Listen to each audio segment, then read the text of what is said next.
Hi everybody, and welcome to this Armored Warfare replay, which I have titled 5 of a Kind Isn't Always a Winning Hand. You will understand why I have called it that in just a moment, and it has everything to do with the platoon makeup that Matchmaker has given these guys. As you can see, we have 5 tank destroyers, 4 Centauro 120s, and 1 Tier 6 Centauro. And just icing on the cake, we are on a city map. So I didn't think that could happen, but apparently it can. And the team is a little incredulous about this, but they're not screaming, they're not whining, they're not bitching about how broken Armored Warfare is or what jerks Obsidian are. They just kind of, I didn't think that could happen. Well, let's see, do what we can, and that's exactly what they do. So here is Bobunobu, who is in my Armored Warfare battalion, as they kick off on this map. Intel suggests the NPAA is Now, heading he to a first small takes town a quick outside of peek to Mensteady see if base. anything's going to pop out Stop from them, underneath the and don't let bridge. them near the base. Cover strike witches as he heads out in the field. Black Company, Doesn't stand look like by for anything's additional coming orders. up. So he backs up and he moves over to help defend the cap. Take out those satellite trucks. Otherwise, the NPAA will use them to call for backup. And Scorpius has already taken care of one of the secondaries. They're very quickly going to take them out. And Bobunobu is going to get his first kill here, taking out that M2 Bradley. Now you can see that Scorpius is covering bots that come out of J0, J1, while Bobunobu is covering the bridge, starts at G0. Scorpius has taken up overly aggressive position, and he's taken some damage he probably really didn't need to take, sitting that far out. I would have gotten a little farther back and taken these bots on from more of a sniping position, but it worked out. He took some damage, but he's still alive, and the bots are not. So apparently Bob did not have a shot on that paladin, so he's going to check on this M8 that's coming up from the bridge, but his platoon mates take care of it before he crests the hill. So now he's going to try and take out this Stingray 2 that's just popped up. He misses with his first shot. While he's reloading, a Akatsuya artillery piece pops out, and he blows it away. So now he's going to take another shot at the Stingray, and he manages to land a nice hit.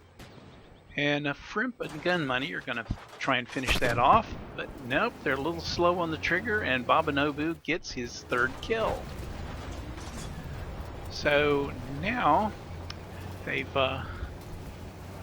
pretty well defended the first objective. It's getting ready to kick over to the second objective, and everyone is moving over to cover the bridge, which is where most of the spawns come from. Not all. You still have a few coming off the zero line, but the lion's share tend to come out from under the bridge. So you've got a little bagel panzer coming down off the zero line. They should be able to take care of him pretty easily.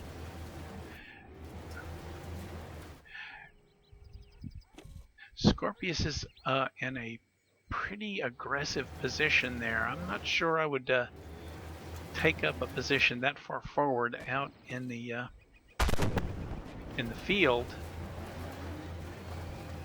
And the reason I say that is going to be apparent in just a moment, because the way this platoon is set up, their bane is not big battle tanks. It's things like that Romka, things that have autocannons, very rapid firing autocannons. And here is a Romka and a Weasel, and you can see they are ripping Scorpius to shreds. Bobunobu takes a hit from a Stingray, that's managed to come up off the bridge. But you can see, while he's trading shots with the Stingray, he's a little shot up. Well, but he is not dead, and like Stingray is. So they're going to have to be very, very careful about autocannons.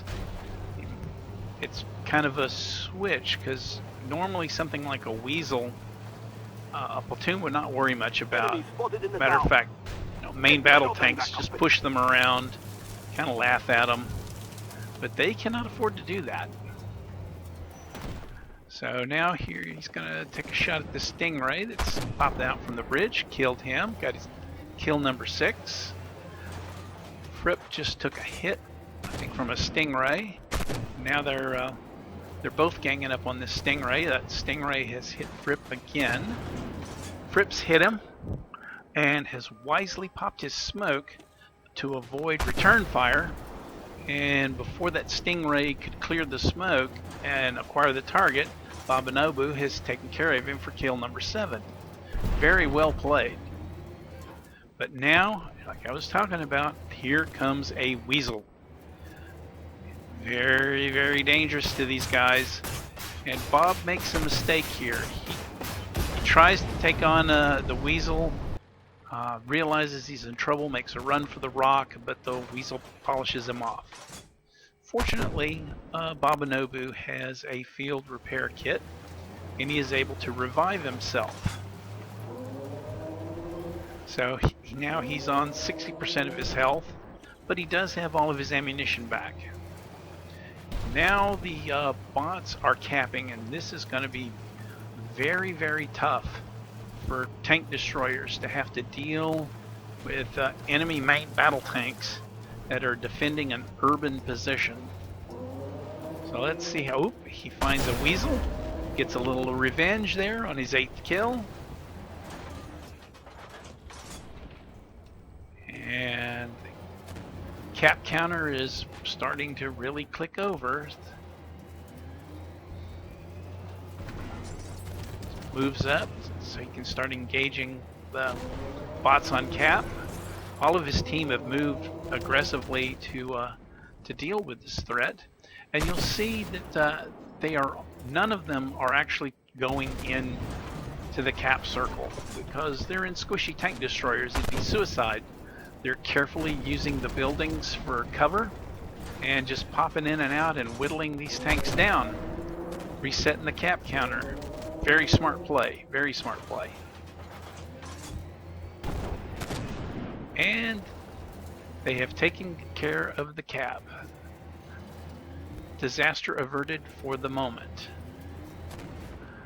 Stingray pops up, takes a big old hit on Fripp. He's a one-shot now. Don't know if he's burned his kit or not. Hope not. So they're moving around, waiting to see what's going to pop up. And, ooh, it's a Thunderbolt.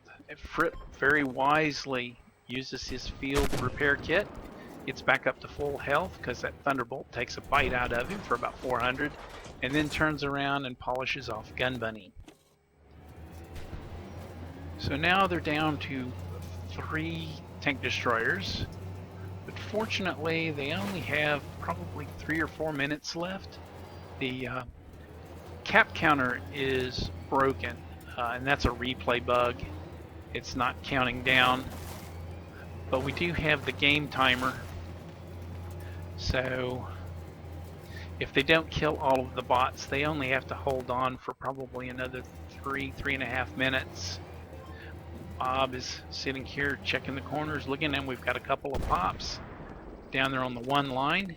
He and Fripp are trying to take care of the Bradley, while Strike Witches takes care of the Terminator.